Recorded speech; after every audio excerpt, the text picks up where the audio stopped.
Good morning to our in-studio guests here at the Atlantic Council, and hello to our virtual audience around the world. My name is Jörn Fleck. I'm the Senior Director of the Atlantic Council's Europe Center, and I'm delighted to welcome you to this event, co-hosted by the Europe Center and the Geoeconomics Center on the third-party problem, countering sanctions circumvention. It has been over 600 days since Vladimir Putin directed the Russian troops to begin their illegal full-scale invasion of Ukraine, once again bringing war to the European continent and ushering in a new era of geopolitical tension and uncertainty. In the face of Russia's aggression, the Transatlantic Partnership has remained steadfast in its support for Ukraine. This has led to new levels of strategic cooperation between the United States and the European Union, not least when it comes to the coordination and implementation of sanctions and export controls. Together, the EU and the US have built a robust coalition of almost 40 countries to jointly apply economic measures against Russia, amplifying the impact of each country's individual actions. By the European Commission's own count, the EU has banned over 40 billion euros worth of European exports to Russia and blocked Russian imports of more than 90 billion euros. As my colleagues at the Geoeconomics Center have put it, new tools have been developed in real time, and old ones have been applied in new and innovative ways.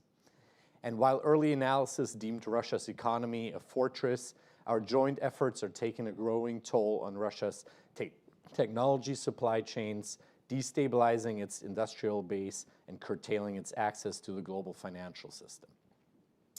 However, even with impressive levels of coordination among the transatlantic partners, sanctions circumvention remains a challenge.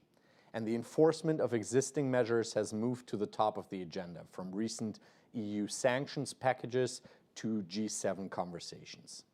As we take stock of the current state of sanctions against states like Russia and how to improve enforcement and policy coordination both across the Atlantic and vis-a-vis third countries, we're delighted to have Assistant Secretary Jim O'Brien and EU sanctions envoy David O'Sullivan here with us today.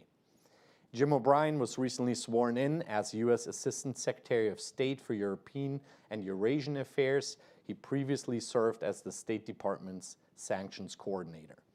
Welcome back to the Atlantic Council, Assistant Secretary, and congratulations on your confirmation, Jim. As a dedicated European public servant, David O'Sullivan held many distinguished roles at the highest level of the EU, including Chief Operating Officer of the European External Action Service, Director General for Trade, and Ambassador of the EU to the United States. Ambassador O'Sullivan, welcome back to the Council as well. And now we're looking forward to an engaging discussion with both, and over to my colleague, Kim Donovan, the Director of the Economic Statecraft Initiative at the Geoeconomics Center here at the Council, to moderate the conversation. Kim, over to you. Thank you, Jörn. Ambassador O'Sullivan, Assistant Secretary O'Brien, thank you for joining us today to talk about Russia's sanctions circumvention. It's been almost 2 years since the US and EU imposed unprecedented sanctions against Russia, and I'd like to talk a little bit about their effectiveness.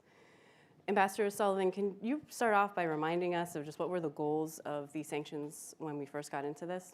Sure. Thank you, Kim, and thank you to the Atlantic Council for this invitation. And I like the new look. I love what you've done to the place, right? Look, I think our objective was threefold. Firstly, to deprive the Russian military machine of access to the technology needed to make their weapons efficient, more lethal, more deadly, and more damaging. Secondly, to deny the Russian government the revenue to fund this war. And thirdly, to impose a high cost on Russia's military industrial infrastructure in order to make them pay a high price for this unprovoked aggression against Ukraine. Those were the three objectives. I think we can record a relatively high degree of success on all three fronts.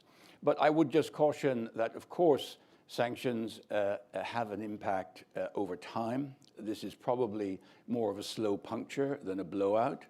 But the fact remains that the air is escaping from the tire at a fairly rapid rate. And I think the longer this goes on, the higher the price Russia is going to pay across all those three objectives. Thank you. And Assistant Secretary, in the past, you've noted that with regard to sanctions, in order to measure them is measuring success on the battlefield. So how does this evaluation work in practice? I mean, as the ambassador noted, I mean, we are taking arms off of Russia on the battlefield, but what are some of the leading indicators that sanctions and export controls are actually working, but then also what are the indicators that they're being circumvented? Thanks, Kim, and it's great to be back here, and to be here with David is a wonderful way to start another week, although the last week hasn't stopped yet. I think on this, a couple points, and I want to try to put it in a broader context. Yeah. Because now that I'm doing broader policy, I can defer all the hard questions to David. The way I would always measure success of sanctions is, one, on the battlefield, and two, on reducing Russia's resources to keep fighting the war.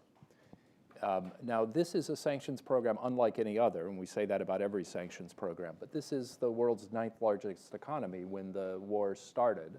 It's a deep and sophisticated economy and a major player on global markets. So the way one looks at the consequences are different than elsewhere. So how do we measure this? And here I want to put in a bit of context. So I was in Kyiv a week ago with President Zelensky and members of his team talking about what the next months are to bring. And the point here is that the scope of engagement in this war is widening. Not on the military, I'm not saying that, but I'm saying the range of issues is broadening because we're now engaging with what's clearly a long-term conflict. President Putin says we're going to wait them out, we're going to wait out the West, we're going to wait out Ukraine, we're going to wear it down. And so here's where the long-term perspective that David referred to becomes so important, because what we're establishing is that time is not on Russia's side.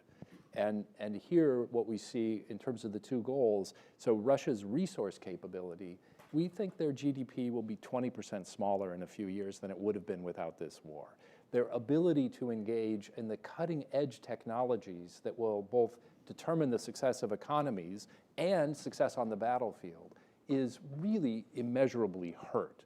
So you're looking at real effects on the Russian economy going forward at a time when the Russian president is saying this is a war for the long term. The next phase of this, and you can go through Russian reserves, they've spent down or have well less than half the reserves they began the war with. Their budget is in deficit and likely to face some real shortfalls soon. So on all of those fronts, time's not on Russia's side. But then on the battlefield itself, I'd measure it as a matter of the quality gap. Where Ukraine is properly resourced, that is, it has air defense and the kind of equipment that it's been promised and that we are delivering through this amazing coalition, it defeats Russia's most modern weapons. So when you see the attacks on Ukrainian cities, which are mounting in quantity, what you see is large percentages, sometimes all of the Russian attacking equipment is knocked down. And that's because of the gap between what we can provide and what Russia is able to build on its own. And this becomes especially important, again, back to how the issues we're dealing with are widening, because what Ukraine now is looking to do is have its economy recover even while this conflict goes on. And here, the vital work that the European Union is doing to open up markets and to begin the integration of Ukraine is a key part. But what we also need to do is provide air defense so that Ukraine's economic centers and people can get back to work. And that's another measurement of what success will be, that if we start to see the Ukrainian economy recover, and it is showing remarkable recovery from the troughs right after the war, like that is a sign that what the imbalance we're seeing in the quality of production is beginning to pay off. So broad answer, but gives us a couple measures of practical success. Yeah, that's a really good point. And one of the things that we're always looking at is kind of just focusing more on the Russian economy. So I think the fact of looking at where Ukraine is in this is also a good indicator. One of the things that we do within the Geoeconomic Center is we track the Russia sanctions that G7 and partners have put in place on Russia, and through our Russia sanctions database. And one of the indicators that we've been tracking on how these actions are impacting Russia is looking at their industrial production. So, Russia's industrial production is dropped in the first quarter of the year, but then we saw that it surged again in August by around 5%. Year on year. And we saw this as being driven by manufacturing of computers as well as motor vehicles. Do either of you see this as a sign that Russia is sourcing materials for production at a larger scale than we thought possible? Just recognizing the export controls and all the issues and sanctions that are on Russia right now. Like, how are they able to do this? Well, I mean, as Jim said, I mean, the Russian economy was one of the larger in the world. They're part of a global trading system. So yes, I mean, and they've been evading sanctions since 2014. So exactly. let's give them some credit for the fact that they've some experience. And I think clearly in anticipation of the invasion, which they knew about before we did, they clearly were putting in place some mitigating factors. So we have to acknowledge that. On the other hand, I think what is happening to the Russian economy is that it's now a war economy. And they are cannibalizing the economy by pumping stuff into military industrial investment, which we know is ultimately unproductive because it gets destroyed on the battlefield, and taking it from the more productive sectors. So even the growth level may be slightly inflated because of the amount of money that's being pumped in at the military end. And I've heard it said about 30% now of government spending is on defense, somewhere in the region of 6-8% of GDP. I mean, this is not healthy for an economy, right? Particularly an economy like the Russian one, which is so dependent on resource extraction and had relatively little industry or service developed. So to me, this is the growth that is somewhat there and the increase in production is largely a feature of the distortion that this war is now bringing to the Russian economy, undoubtedly to the detriment of living standards for ordinary Russians, and more importantly, to the sustainability of this economic model over time. Yeah, and that's a good point, the sustainability, because this really is becoming much more of a long-term conflict, and the long-term impacts on Russia and their economy, I think, will be severe. I wanted to go back to the concept of the third party problem, because I know both of you in your former sanctions envoy role and in your current role, you've engaged quite extensively with countries such as Turkey, the UAE, Kazakhstan, Uzbekistan, Armenia, Georgia, and Serbia. I'm always questioning whether it's a capacity problem versus a political will problem with these countries in their efforts to either comply with sanctions or not. And I was wondering if you could tell us a little bit about what are the arguments that you've been using to encourage these governments to either comply with sanctions or export controls, but also what kind of are the hesitations that you're seeing your counterparts have in these countries? David? Me again, okay. Right, no, I mean, there's a kind of Tolstoy quote, which is I'm trying to phrase, all sanction applying countries are the same because they're aligned on the sanctions, and all the non-compliant ones are individually non-compliant. By which I mean every country which is not aligned on our sanctions has done so for a particular set of reasons. Right. Historical, economic, political, geographical. And I think the first thing we have to do, and in my work I was doing previously with Jim when we were frequently, you have to be respectful of that. You have to understand it. You can't just turn up and say, here's our sanctions, why aren't you applying them? Because they have very good reasons why they're not.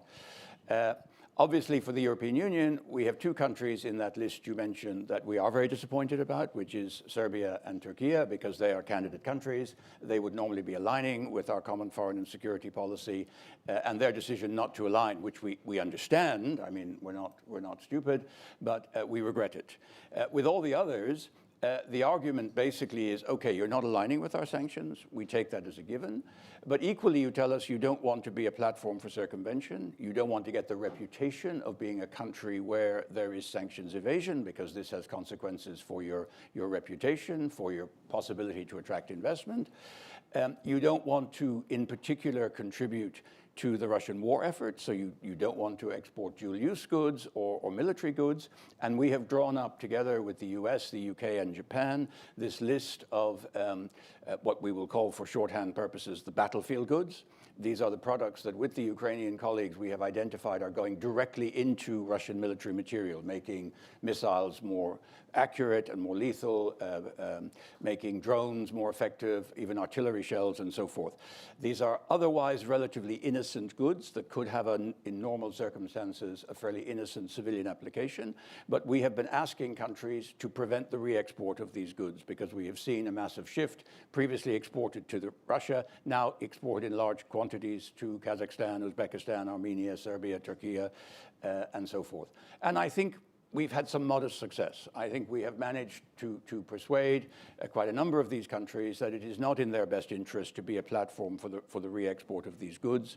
And this is work we've been doing intensively since the beginning of the year. And I think we now have, with the exception for the moment of Turkey, who is still reflecting on how they might do this, in most of these other countries, they have agreed to prevent and to no longer permit the re-export of these battlefield goods. So this may seem like a very small amount in terms of the trade value, but in fact, it has a huge impact in the qualitative and battlefield technological advantage that we want to give to the Ukrainians. Just add a few points on this, because I think that's a very good description. But for context, one, the country we didn't mention is China. Yes. So pre-war, China provided about 80% of the relevant categories of electronics to Russia. And I want to emphasize that, the relevant categories. Now it's well above 90%. That's partly because the other providers have shrunk in importance, but also because China has begun to provide more. What are they providing? Well, we're talking about really, I've talked about it, this is a race back in time, right? It's a sort of Huey-Lewis sanctions war, because the Russians can't get the most modern items, so they're going back further and further. And what battlefield debris shows is sometimes Russian equipment comes with no modern electronics in it, or with, say, 3 or 4 older chips kind of strung together when the system was designed for one more modern chip. So the problem that arose was that right when the war began, most of the G7 countries companies in the G7 countries refused to sell directly to Russia. So we saw this drop in Russian access to these electronics, the growth in their reliance on China. But then third country companies, some openly Russian proxies, some companies who just saw an opportunity, began to buy a lot of this old tech. And there wasn't a rule against it.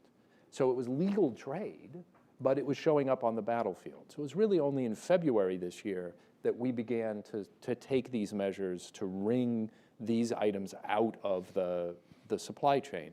And it takes time, because many of these things have been on the market or produced in mass quantities for 15, 20, 25 years. So moving them out does take us a bit of time. But with all of that as an excuse, I just want to make sure that for David, who does this every day, and I do a piece of this every day, like we want to emphasize how difficult this is. Yeah. Even 1 or 2 of these showing up on the battlefield is 1 or 2 too many. And so it's a large and sophisticated and experienced Russian apparatus that keeps looking for these items. And we have to continue to try to reduce their capacity to get them. But it's not anything I want us to sound triumphalist about, though I think we're meaningfully reducing Russia's access to these items. And that's the bit, there's no base case comparison here. We can't say what Russia would be doing absent the sanctions, because we've never been in this situation before. But I'm sure they would be doing much more and much worse if they were not constrained, by the work that David and my successors are doing. That's a really good point, and I hadn't even thought about it in this way either, but the fact that Russia is needing to put these 20-year-old chips together in a makeshift way to make their missiles work, that's also at least one indicator that export controls and that are working on them, that they're trying to jerry-rig their ammunitions. I did want to go back to the concept of, because I know we're focused on certain countries, but I was wondering if there were any key indicators that all of you consider when you're looking at different evasion and circumvention, and how are you identifying which countries this activity is coming out of? Well, it's not rocket science. You look at the trade flows that existed before the sanctions, and then you note that products which were previously, say in the case of European companies, exported in largish quantities towards Russia are suddenly now going to markets where they never exported before. So Kazakhstan, Uzbekistan, Turkey, Serbia, UAE. And the conclusion is there's a risk of circumvention. And then we have been able, and I must say that the coordination at the level of G7, and particularly between ourselves and the US, at the level of the trade colleagues, the customs colleagues, the financial colleagues backing up the financial flows, we have increasingly been able to identify the flows. And for example, we're now seeing that some of the trade which was previously going to countries like Kazakhstan or Uzbekistan or Armenia, where the re-export is falling down to Russia, but we now find, for example, there are disparities that some of the exports to those countries are much larger than their import figures of those quantities. So we're now suspicious that some of this stuff is actually going directly via other ways to Russia. Or we're finding that it's been rediverted. So it goes, previously it would go to a country in Central Asia, to Russia. Now it's going to that country in Central Asia and now to the UAE. And then the question is, well, maybe So as Jim said, unfortunately, this is, a constant daily work of catching up with the latest new channels of circumvention, and we have to be, there can be no complacency, and this will be never ending. I mean, I think you have the expression, which I'm not familiar with myself, but the whack-a-mole phenomenon that you always quote here in America, it's a bit like that, right? And it's going to be like that. And I think what is fantastic is the extent of the collaboration between ourselves, the UK, other members, and the US, and the G7. We are really, I think, at least increasingly able to identify fairly quickly the new channels of circumvention and try to intervene to shut them down. And that, I think, is the key thing, is our learning. And this won't be news for the Russians, but when I first was working on sanctions programs in the mid-90s, we relied on either immediate intelligence from information from the field, some from civil society, some from our special resources, but that tended to be anecdotal and kind of hit or miss. Or you relied on trade data, which at the time was paper data, and it came in and it took months to evaluate. So you always, and even in the last year, the trade data often runs on a 2-3 month lag. Yeah. So we're trying to estimate where things are going with inadequate data. Over the last months, we've really begun to start using, say, tax data and access to other sources that give us a much more immediate picture of flows, because we're mapping a supply chain, fundamentally. And with that, it's much more possible to identify at an individual corporate level who is actually moving the goods from one place to another and to respond to that. So it's a different skill set, a different database that's now allowing us to interdict some of the very high-end items that Russia may previously have gotten access to. So maybe the Geoeconomics Center needs to start adding fellows from some other government agencies. Yeah. Well, that's a good point, too, because there's a lot of Treasury folks and a handful of Commerce. But it is really interesting, just as this conflict continues and the different actions and the creativity that's really going behind this, not only to identify actions to take, but how we are measuring the success or even understanding where those networks are going. It's been quite impressive to see the collaboration across countries. Well, on the European side, to be honest, because our sanctions are implemented by a decision at European level, are adopted at European level, are implemented and enforced at the national level, we've also had to up our game and learn a bit more. And I've always been incredibly impressed by the work of Treasury. Obviously, you've got OFAC and you've got the BIS with the curiously named Bureau of Industrial Security. It sounds post-Soviet, doesn't it, rather than it sounds almost un-American. But the work they do at the granular level of identifying the companies, the bad actors, the intermediaries, we are learning on the European side now, and we're able to share much more of this with our member states who are, there's a whole, I would say, upgrading of the European capacity to follow the implementation of sanctions in a new way. We haven't quite followed you with the extraterritoriality. I spent a lot of my career railing against the extraterritoriality of American sanctions. There are moments in this job when I could be a little jealous, right? But I'm not allowed to say that. But we are also learning about how we can perhaps more effectively take some autonomous action if we really feel there is circumvention happening in third countries. That's a great point. I do want to turn over to oil, because that was a huge, going after Russian gas and oil has been a huge part of coalition efforts, and it has been targeted by both multilateral actions such as the oil price cap, but we do see that there is circumvention going on with the rise of the shadow fleet, or at least what we know about the shadow fleet, and then also that Russia is kind of we understand Russia is re-exporting some of its oil through third countries. Is the price cap something that you engage with your foreign partners on when you're talking to them about different circumvention issues? And I was wondering, what measures are you taking to discourage these countries from buying oil above the price cap limit? Thank you. Thank you. Yeah. Look, I think the oil price cap has actually been extremely successful, at least when it was first introduced. I think it has considerably reduced the revenue available to the Russian government from hydrocarbon exports. We have to bear in mind that part of the objective is to continue to allow the oil to flow. Right. Yep. I mean, so this is we have not done a trade embargo on Russian oil in the way we did, say, with Iran. So, I think people sometimes forget this because they say, yeah, but Russian oil is still being exported. Well, yes, we took a conscious decision that we would not alienate the global south by completely trying to block off the flow of Russian oil, which is very important for a number of those countries. So it's about the conditions under which those exports may take place, and in particular, the respect of a price cap, using the lever of particularly the insurance, where previously at least the West had a certain dominance in that market.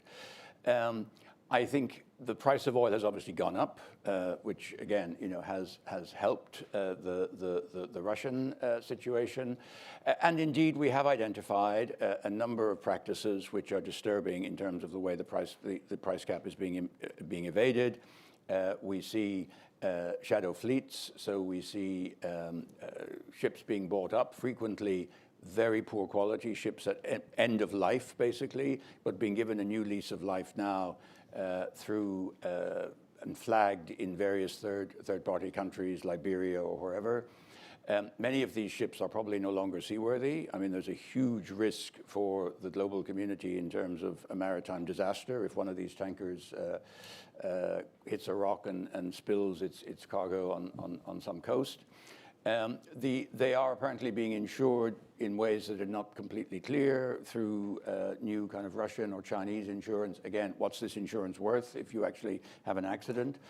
So this is something the G7 are looking at very actively to see how we can take actions to address these kind of issues. Another one is the falsification of the documents, so that the documents inflate the transport costs and reduce on paper the cost of the cargo. So in fact, whereas in practice the cargo is above the price cap and the transport is not as much as the papers declare.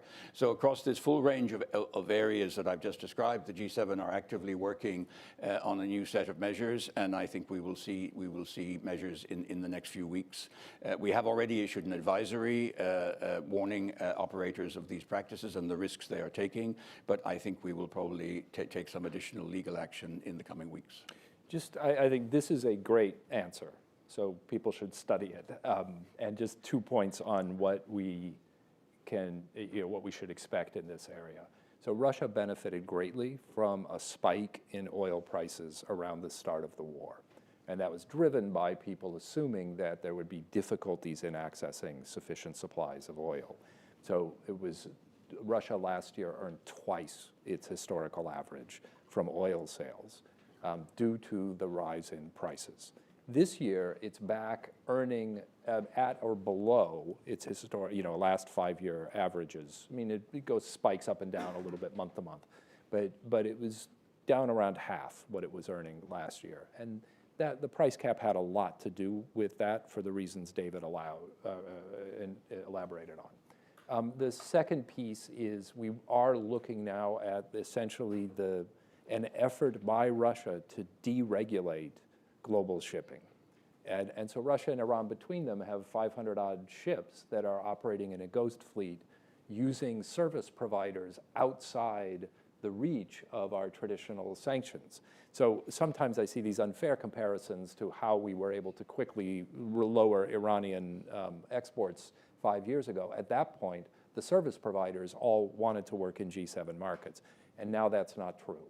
So this deregulation of shipping poses enormous risks, and we've begun to take measures to try to bring those ships back in, partly because it's important so that we limit Russia's resources, but also because the entire system of keeping the seas safe and regulated is under threat by the actions of Russia and Iran. It's another kind of form of global terrorism.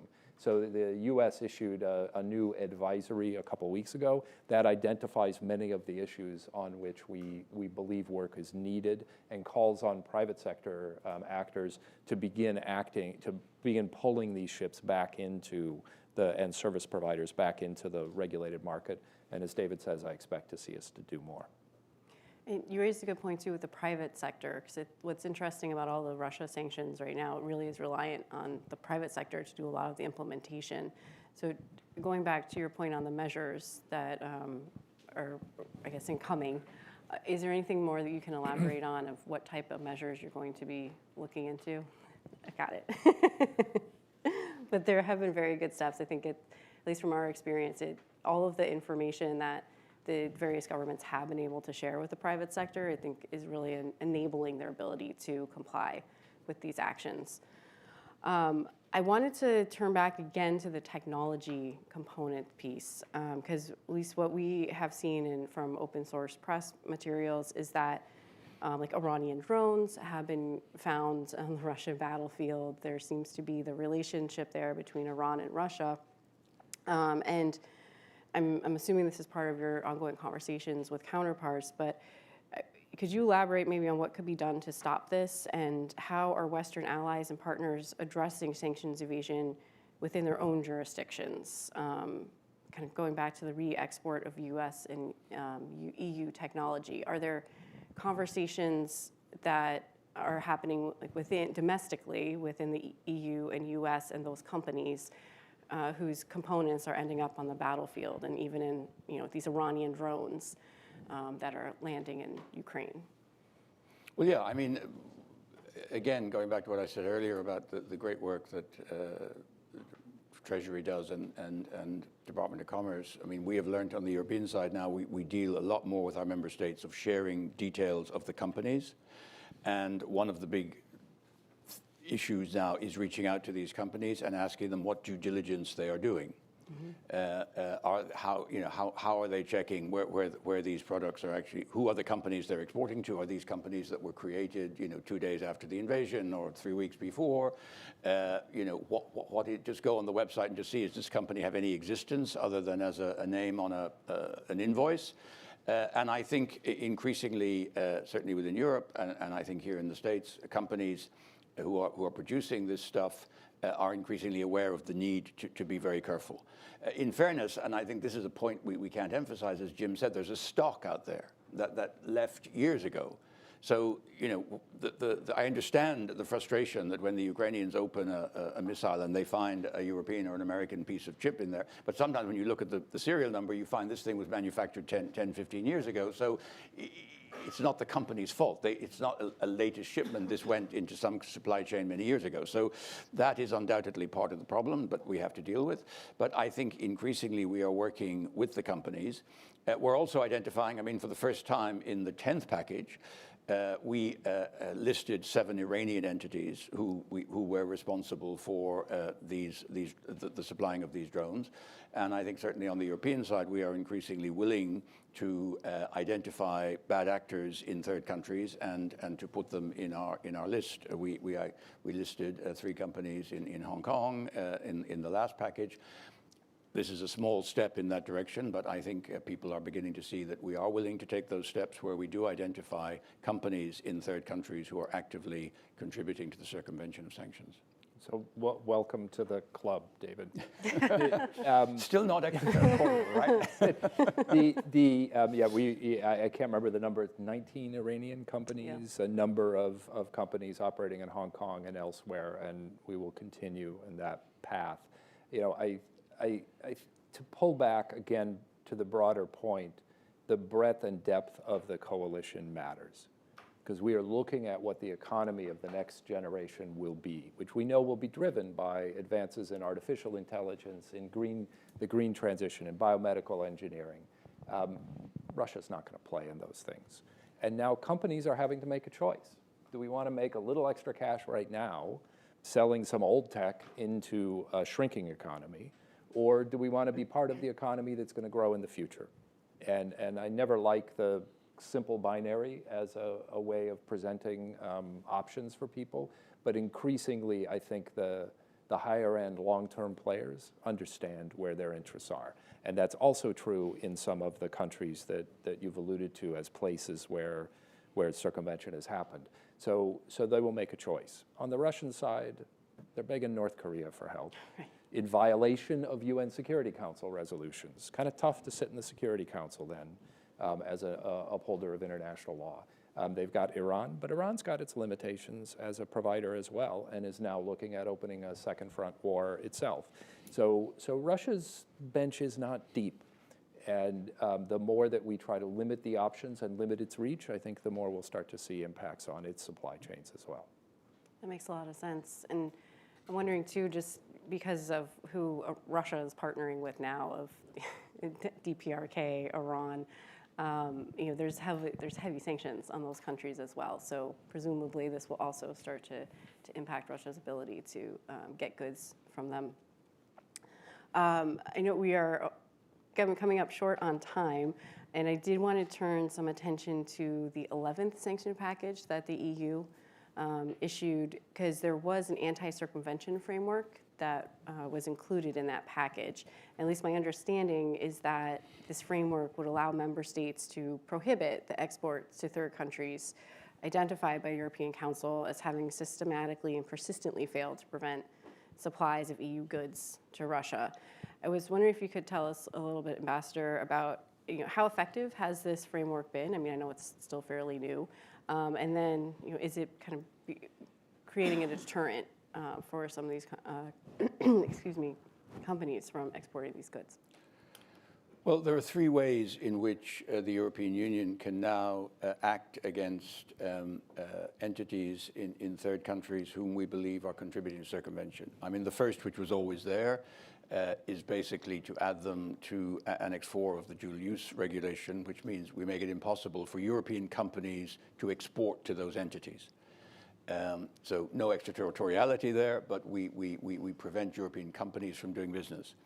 The second, which was reinforced in the 11th package, is actually to list the entity in the third country in the sense of freezing assets and the full sort of imposition of listing, which we can now do without needing to prove a case against a criminal case against a European company. In its original design, this measure required us firstly to prove a criminal case against a European company, and then we could take action against their counterpart in the third country. Now, if we have evidence that the entity in the third country is actively facilitating circumvention, we can list them. And then we have the Anti-Circumvention Tool, which basically enables us to ban the export of European products either to a country of one product to one country, to a country for several products, or to several countries for one product. So this is completely new. We've never used it. We still have not yet used it. It is a deterrent. I can sense in my conversations with third countries that they realize, okay, this is a new risk that we run, so therefore we need to be even more cautious about anything that we're doing that might look like deliberate sanction circumvention. Will we eventually use it? I think if we are unable to get other satisfaction, we will, but we're not there yet. But it was an important step forward, and I think we have importantly equipped ourselves at European level to be better able to act autonomously if we are not getting the cooperation from third countries on the circumvention issue. It has been really interesting, just the longer this conflict goes on, of just the tools that even that the EU is now developing to address these issues. Because I know the U.S. has kind of had these tools of economic statecraft for quite a while. As we well know. Huh? Yes.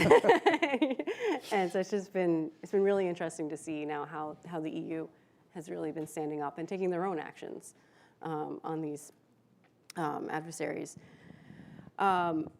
I did want, we again are running out of time. I just thank you so much for all of your candid discussions today. I wanted to offer it to either of you if you have any final remarks just on how well you think the countering sanctions circumvention is going and what more could be done in this space collaboratively.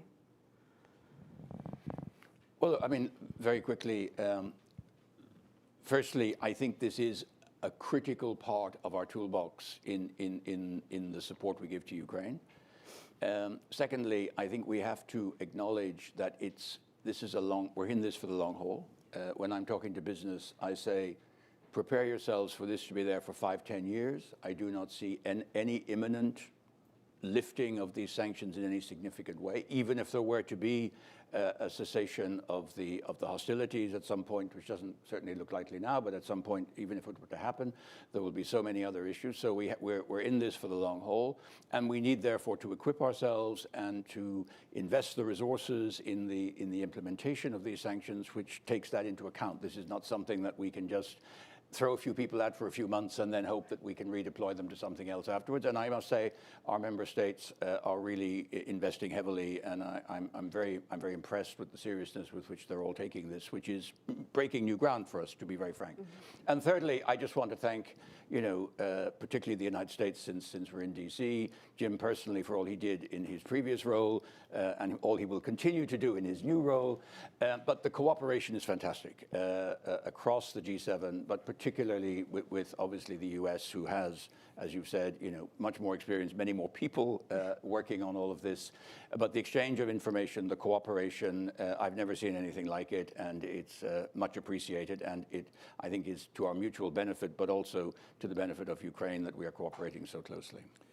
Yeah, I couldn't have said it better. I'm happiest working in teams, and I think it's been a fantastic team across the U.S. interagency universe, and then working with our G7 colleagues, particularly in the EU. And I think as a case study of how we'll work in the future, it's been remarkable. And a lot of it extends from the work that Dan Fried, who's just stepped out, so you won't hear me praise him, but and others began in 2014 and 15. And I want to close with a note about this as part of a broader complex.